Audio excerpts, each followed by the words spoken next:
Everyone. Spermatogenesis के बाद जिस टॉपिक को हम लोग को पढ़ना है वो है हमारा oogenesis। ठीक है, oogenesis में क्या होगा? oogenesis एक ऐसा प्रोसेस है जिसमें मैच्योर फीमेल गैमेट का फॉर्मेशन होता है। ये चीज़ आप लोग को पहले बताया गया है। ठीक है, oogenesis के प्रोसेस से ही क्या होता है, मैच्योर फीमेल गैमेट्स जो हैं वो फॉर्म्ड करते हैं। ठीक है, लेकिन स्पर्मेटोजेनेसिस और oogenesis में बहुत डिफरेंस है। स्पर्मेटोजेनेसिस जो है एज़ कम्पेयर टू oogenesis काफ़ी सिंपल और काफ़ी इसको समझना भी ईजी होता है स्पर्मेटोजेनेसिस को, लेकिन oogenesis जो है वो थोड़ा कॉम्प्लिकेटेड है। तो आप लोग इसे पूरे कंसंट्रेशन से सुनोगे तो ही समझ में आ पाएगा। ठीक है, इस oogenesis का प्रोसेस जो है वो फीमेल में तब से स्टार्ट हो जाता है, किसी फीमेल में, जब से वो अपने मदर के यूट्रस में ही ग्रो कर रही होती है। जब भी कोई फेटस, फीमेल फेटस मदर के अपने यूट्रस में ही ग्रो कर रही होती है, तब से ही क्या होता है, उनमें oogenesis का प्रोसेस स्टार्ट हो जाता है। जबकि हम लोगों ने स्पर्मेटोजेनेसिस में देखा तो स्पर्मेटोजेनेसिस का प्रोसेस जो है वो कब से स्टार्ट हुआ था, जब भी कोई मेल प्यूबर्टी के एज में आता है तब उनमें स्पर्म फॉर्म करते हैं और उनके पेनिस के थ्रू बाहर इजैकुलेट होते हैं। ठीक है, लेकिन oogenesis का जो प्रोसेस है वो फीमेल में तब से स्टार्ट होगा जब भी वो फीमेल फेटस अपने मदर के यूट्रस में ही होगी, तब से। ठीक है, तो ये देखते हैं कैसे होता है, क्या होता है। जब भी कोई फेटस 6 to 8 वीक्स की होती है, ठीक है, 6 to 8 वीक्स, ठीक है, कह सकते हैं करीब 2 मंथ की। ठीक है, 6 to 8 वीक्स की जब भी कोई फेटस होती है तो इसमें क्या होते हैं, इनके अंदर oogoनियम प्रेजेंट होते हैं। इसकी ओवरी में oogoनियम होते हैं। ठीक है, और ये oogoनियम जो हैं वो लगातार माइटोसिस करते रहते हैं। ठीक है, माइटोसिस करके अपने जैसे ही oogoनियम का फॉर्मेशन करते रहते हैं। ठीक है, 6 to 8 वीक में वो फीमेल फेटस के अंदर जो oogoनियम हो गए, उनके अंदर माइटोसिस की प्रोसेस स्टार्ट हो जाती है। वो अपने जैसे ही आगे oogoनियम बनाते रहते हैं। ठीक है, उसके बाद जब ये फेटस आगे 20 वीक्स का होता है, ठीक है, जब भी ये फेटस कितने वीक्स की हो जाएगी, 20 वीक्स की। 20 वीक्स अप्रॉक्स 5 मंथ्स। ठीक है, तो 20 वीक्स की जब कोई फेटस होती है तो इनके अंदर oogoनियम का नंबर माइटोसिस के वजह से बहुत ज़्यादा इंक्रीज़ कर जाता है और ये नंबर हो जाता है हमारा 6 to 7 मिलियन। ठीक है, कितना हो जाता है oogoनियम, 6 to 7 मिलियन oogoनियम प्रेजेंट होते हैं। ठीक है, उसके बाद अगर हम आगे देखें तो होगा क्या कि बर्थ के टाइम तक, अब ये 6 to 7 मिलियन oogoनियम जो है इतने बनने के बाद 20 वीक्स के बाद इनके अंदर माइटोसिस का प्रोसेस जो है ये स्लो डाउन हो जाता है। अब ये आगे अपने नंबर को इंक्रीज़ नहीं करता। ठीक है, अब इनमें क्या होता है कि इनमें से कुछ oogoनियम बर्थ तक, ठीक है, 20 वीक्स के बाद एक टाइम ऐसा आएगा, 9 मंथ कंप्लीट हो जाएगा इस फेटस का और ये फेटस का क्या होगा, बर्थ होगा। ये बेबी मदर के यूट्रस से बाहर आ जाएगी। ठीक है, बर्थ के टाइम में जब हम देखें इसमें कितना प्रेजेंट होगा, तो बर्थ तक आते जाते क्या होता है कि बहुत सारे oogoनियम जो हैं वो डिजनरेट कर जाते हैं और बर्थ तक अगर हम देखें तो इनका नंबर बचता कितना है, तो बस ये 2 मिलियन ही बच पाते हैं oogoनियम। ठीक है, बाकी सारे के सारे डिजनरेट कर जाते हैं। अब इसको थोड़ा सा डायग्राम से देख लेते हैं। जैसे कि मान लो ये क्या है, कोई oogoनियम है, इनके अंदर हम इस तरह से क्रोमोसोम्स को दिखा देते हैं। ठीक है, ये क्या है, oogoनियम। ठीक है, बर्थ के टाइम में कितना प्रेजेंट है oogoनियम, 2 मिलियन oogoनियम है। अब आगे क्या होगा कि बर्थ के बाद इनके अंदर क्या होता है, फीमेल के अंदर प्यूबर्टी के एज से मेंस्ट्रुअल साइकिल शुरू हो जाती है। ठीक है, तो प्यूबर्टी में जब कोई फीमेल पहुंचती है तो प्यूबर्टी के एज में क्या होता है, प्यूबर्टी तक जाते जाते एट प्यूबर्टी, ठीक है, प्यूबर्टी में जाने के बाद क्या होता है कि ये जो oogoनियम है इनके अंदर क्या होता है, कुछ डिफ्रेंशिएशन होना शुरू हो जाता है। ठीक है, ये oogoनियम अपने आप को डिफ्रेंशिएट करने लगते हैं प्यूबर्टी के एज तक पहुँचते पहुँचते। इनके अंदर क्या होता है, डिफ्रेंशिएशन होता है, इनके स्ट्रक्चर में कुछ चेंजेस होता है। ठीक है, डिफ्रेंशिएशन होता है oogoनियम में और ये बनाते क्या हैं, तो ये फॉर्म करते हैं प्राइमरी oocyte। ठीक है, इस तरह से डायग्राम से ही हम देखें। ठीक है, तो ये क्या बनाएंगे, प्राइमरी oocytes का फॉर्मेशन करते हैं। इस तरह से क्रोमोसोम से यहाँ पे हम पेयर दिखा रहे हैं।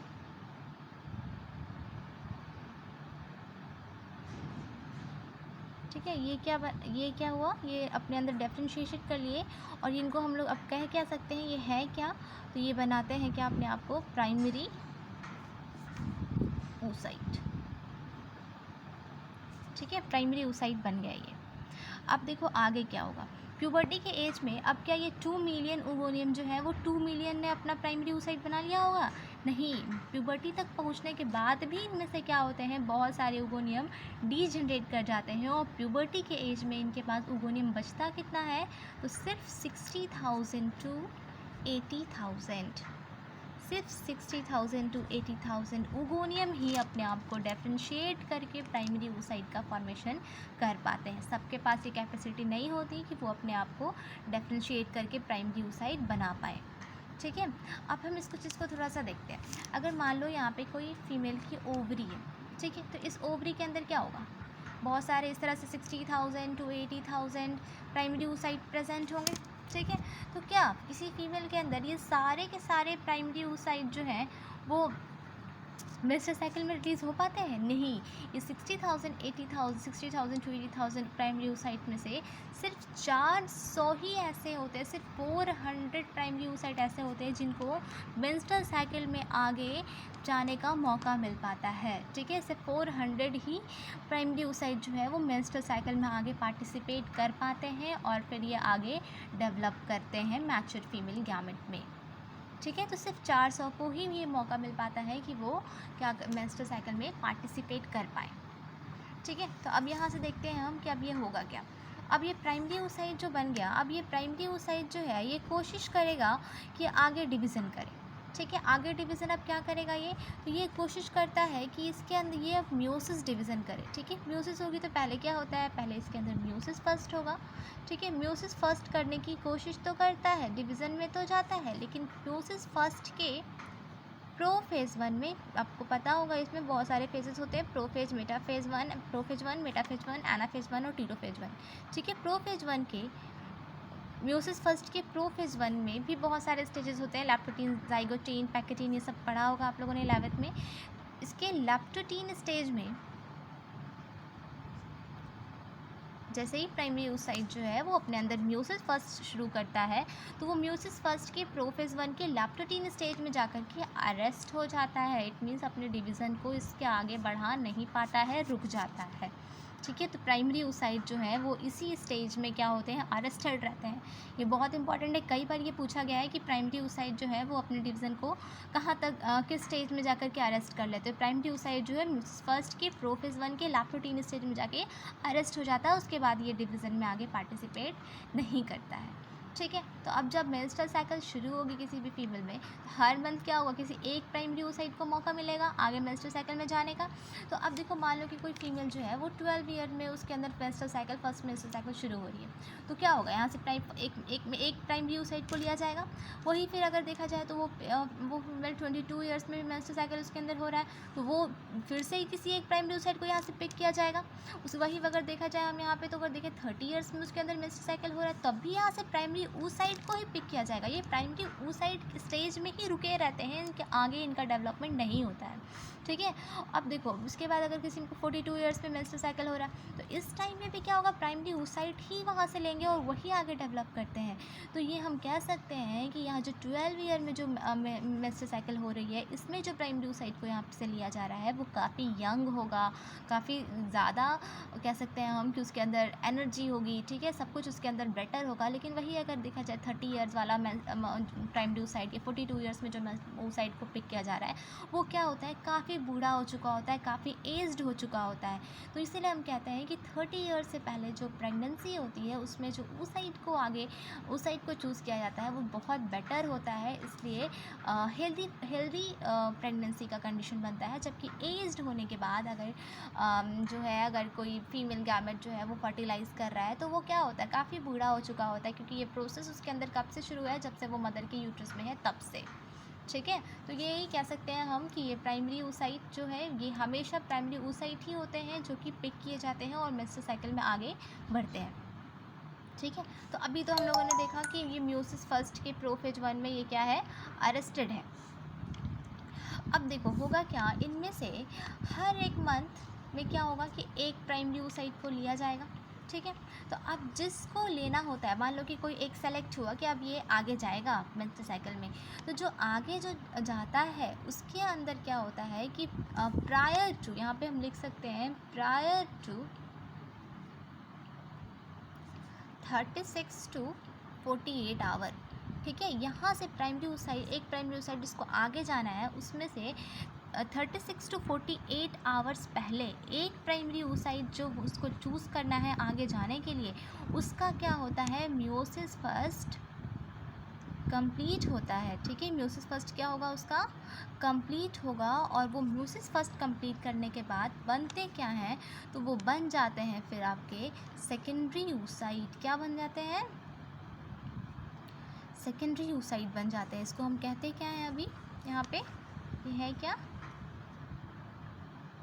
सेकेंडरी oocyte, ठीक है। सेकेंडरी oocyte बन गए, और साथ ही साथ क्या होती है, एक पोलर बॉडी भी रिलीज़ होती है, एक छोटी सी पोलर बॉडी रिलीज़ होती है, ठीक है। जो इस प्राइमरी oocyte का मोस्ट जो न्यूट्रिशियस पार्ट, जो सब क्रोमोसोमल पार्ट है, वो सेकेंडरी oocyte को दिया जाता है, और इसका कुछ पार्ट जो है वो छोटा सा पोलर बॉडी का फॉर्मेशन करता है। तो सेकेंडरी oocyte, तो जब भी मेंस्ट्रुअल साइकिल में जो रिलीज़ होते हैं वो क्या रिलीज़ होते हैं, तो वो हमेशा सेकेंडरी oocyte ही रिलीज़ होते हैं। कई बार क्वेश्चन आता है कि मेंस्ट्रुअल साइकिल में क्या रिलीज़ होता है, प्राइमरी oocyte रिलीज़ होता है, सेकेंडरी oocyte रिलीज़ होता है, ओवम रिलीज़ होता है, एग रिलीज़ होता है, क्या रिलीज़ होता है, तो हम हमेशा ये जानेंगे कि रिलीज़ क्या होता है, तो रिलीज़ होगा सेकेंडरी oocyte, ठीक है। सेकेंडरी oocyte ही जो है उसको ओवरी से रिलीज़ किया जाता है, ओवरी से बाहर रिलीज़ किया जाता है, किसको, सेकेंडरी oocyte को, ठीक है। तो सेकेंडरी oocyte ही जो है, जो कि क्या होता है, रिलीज़ फ्रॉम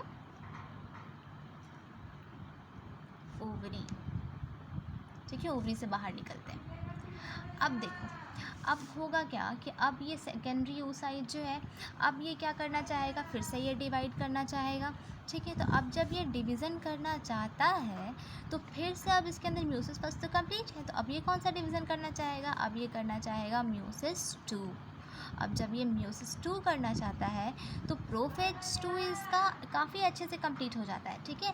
लेकिन प्रोफेज 2 के बाद जैसे ही इसका मेटाफेज 2 आता है, तो मेटाफेज 2 के बाद इसके आगे डिवीज़न नहीं होता। ये मेटाफेज 2 में आकर के फिर से ये क्या हो जाता है, अरेस्ट हो जाता है, फिर से रुक जाता है, डिवीज़न आगे बढ़ नहीं पाती है, ठीक है।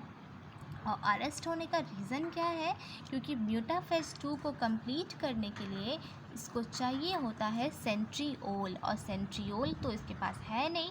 तो सेंट्रियोल कहाँ है, ये आपको हम बताया था कि जब स्पर्म का स्ट्रक्चर बताए थे, तो स्पर्म में हेड था, नेक था, मिडिल पीस था, तब जाके एक टेल था। तो नेक वाला जो रीज़न था ये कंटेन करता क्या था, सेंट्रियोल, ठीक है। ये जो सेंट्रियोल है यहाँ पे जो कि इस नेक वाले रीजन में प्रेजेंट है, यही सेंट्रियोल को जब ये इसको मिलेगा सेकेंडरी oocyte को, और ये कहाँ से मिलेगा, जब इसके पास कोई भी स्पर्म आ करके इसको फ्यूज़ करने की कोशिश करेगा, तब ये अपना सेंट्रियोल इसको देता है, तब जा कर के इसका अपना क्या होता है, म्यूसिस 2 कंप्लीट करता है। और म्यूसिस 2 जब इसका कंप्लीट होता है, तब ये बनता है क्या, ओवम, और जा कर के सेकेंड पोलर बॉडी रिलीज़ हो जाती है, ठीक है। और फाइनली क्या होता है कि यही पोलर ओवम जो है ये डेवलप करते हैं मैच्योर एग सेल में। किसमें डेवलप करेगा ये, मैच्योर एग सेल में, ठीक है। तो ये इसका मेटाफेज 2 कब कंप्लीट होगा, मेटाफेज 2 तब ही कंप्लीट होगा म्यूसिस 2 का, जब इसमें फर्टिलाइजेशन होगा। और सेकेंड पोलर बॉडी भी कब बनेगा, तो आफ्टर फर्टिलाइजेशन, क्योंकि जब तक फर्टिलाइजेशन नहीं होगा इसके अंदर, जब तक फर्टिलाइजेशन नहीं होगा तब तक ओवम का फॉर्मेशन नहीं होता, तब तक ये सेकेंडरी oocyte के फॉर्म में ही रहते हैं। लेकिन जब ये फर्टिलाइज कर जाते हैं स्पर्म के साथ, तब ये बनते हैं क्या, ओवम, ठीक है। ओवम फिर डेवलप करता है मैच्योर्ड एग सेल में, ठीक है। तो ये समझ में आ गया होगा कि आफ्टर फर्टिलाइजेशन ही क्या होता है, किसका, म्यूसिस 2 कंप्लीट होता है। After fertilization meiosis 2 is completed because it receive centriole from sperm, ठीक है। तो ये था आपका oogenesis, ठीक है। लेकिन oogenesis में क्या होता है, ये प्राइमरी oocyte सेकेंडरी oocyte सिर्फ अकेले नहीं होते, ये इनके साथ कुछ और सेल्स भी होते हैं और उनको हम कलेक्टिवली फॉलिकल्स बोलते हैं, ठीक है।